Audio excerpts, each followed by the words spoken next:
Iraq is poised to make one of the most consequential defense acquisitions in its modern history, as it considers replacing its fleet of American M1A1 Abrams tanks with the South Korean K2 Black Panther. The proposed deal, valued at roughly $6.5 billion, envisions the purchase of around 250 of these advanced main battle tanks from Hyundai Rotem. For Iraq, the move is not simply a matter of upgrading outdated equipment, it represents a strategic shift toward standardization, autonomy, and diversification in the defense sector after years of dependence on foreign suppliers. The Iraqi government is currently reviewing Hyundai Rotem's proposal to deliver the K2 Black Panther, a tank widely regarded as one of the most technologically sophisticated in the world. The acquisition would allow Iraq to gradually retire its current fleet of about 140 Abrams tanks, along with a mix of Russian T-90S and T-72 vehicles, many of which suffer from maintenance difficulties and spare parts shortages. This patchwork of equipment has long complicated Iraq's logistics, training, and operational readiness. Standardizing the armored forces under a single modern platform could significantly enhance efficiency and combat effectiveness while simplifying maintenance and supply chains. A senior Iraqi delegation, led by the Army Chief of Staff, is expected to travel to South Korea later this year to visit Hyundai Rotem's manufacturing facilities. This inspection will allow Iraq's military leadership to evaluate production capacity, delivery schedules, and after-sales support, ensuring that the supplier can meet Baghdad's needs in both scale and timing. The visit is also an opportunity to assess how the K2 performs in service within the South Korean Army and how it has been adapted for export customers such as Poland. The outcome of these evaluations will directly influence Iraq's decision to move forward with formal negotiations. The proposal is modeled on the framework of Poland's own K2 acquisition, which began with an initial order of 180 tanks and later expanded to include local assembly and technology transfer agreements. This precedent demonstrates Hyundai Rotem's flexibility in structuring deals that combine rapid delivery with long-term industrial collaboration. Should Iraq adopt a similar path, it could benefit from local maintenance or training facilities that would support sustained operational independence. The magnitude of the Iraqi proposal, 250 tanks, would make it one of the largest foreign purchases of South Korean armored equipment to date, further solidifying Seoul's position as a rising power in global defense exports. One of the key drivers behind Iraq's interest in the K2 Black Panther is the urgency of strengthening its armored capabilities in the face of evolving regional security dynamics. With U.S. military forces expected to continue reducing their direct presence in the country, Baghdad faces the challenge of maintaining credible deterrence and maneuver capability without the logistical safety net of American support.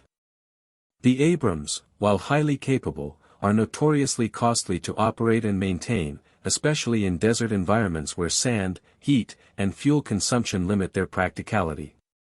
On the other hand, Russian-supplied T-90S and T-72 tanks, though simpler in design, have faced operational setbacks due to spare parts shortages and inconsistent performance.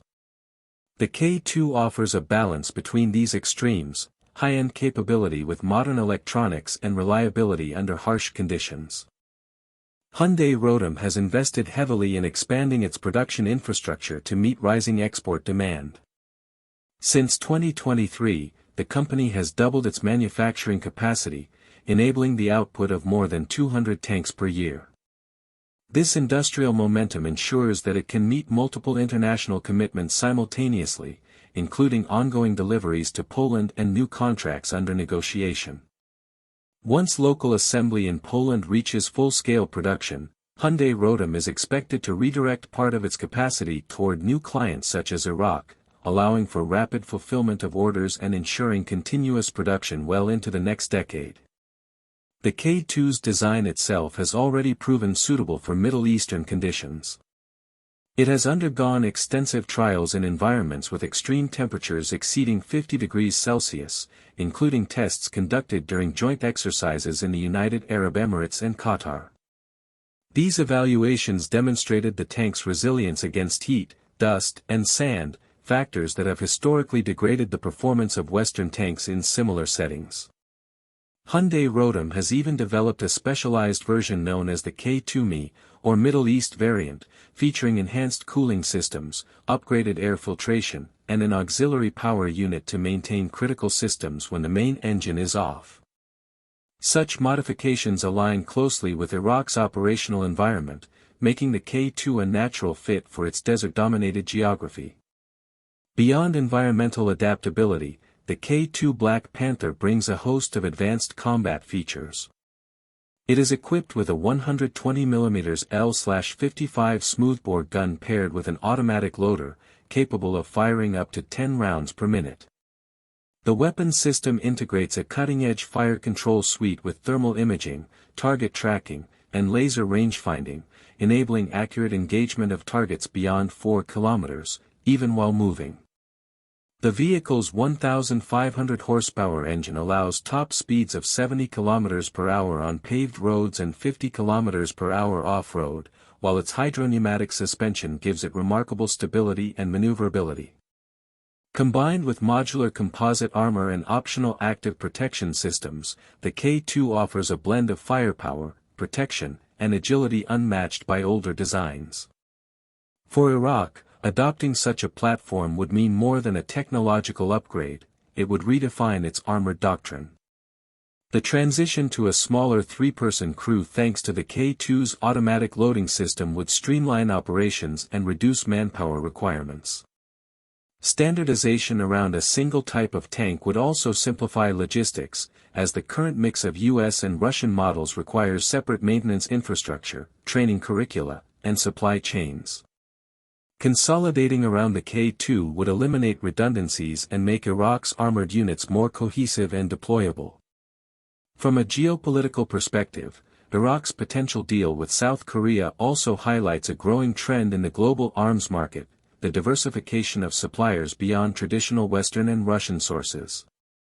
Seoul's emergence as a reliable defense exporter offers countries like Iraq an appealing alternative, advanced technology with fewer political restrictions.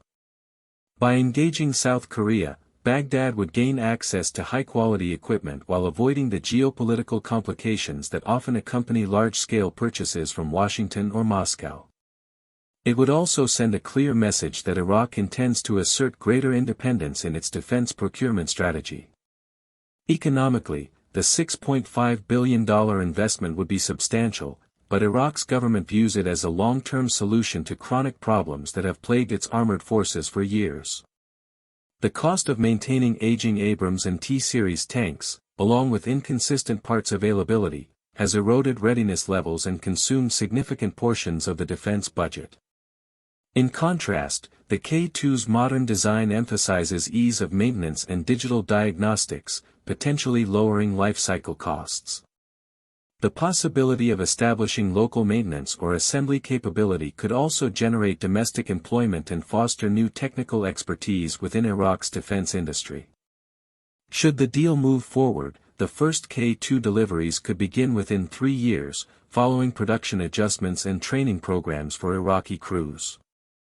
The transition period would be critical, as the Iraqi army restructures its armored divisions around the new platform. Over time, the introduction of the K2 could transform Iraq's ground forces into a more unified, agile, and technologically advanced organization capable of operating effectively across both desert and urban environments. Ultimately, Iraq's consideration of the K2 Black Panther is not merely about replacing old tanks, it is about redefining its military posture for the next decade. The move reflects a broader ambition to modernize, streamline, and assert strategic autonomy in an increasingly complex regional landscape. If the deal is finalized, it would stand as one of the most significant armor acquisitions in the Middle East since the early 2000s, marking both a milestone for South Korea's defense industry and a turning point for Iraq's military modernization.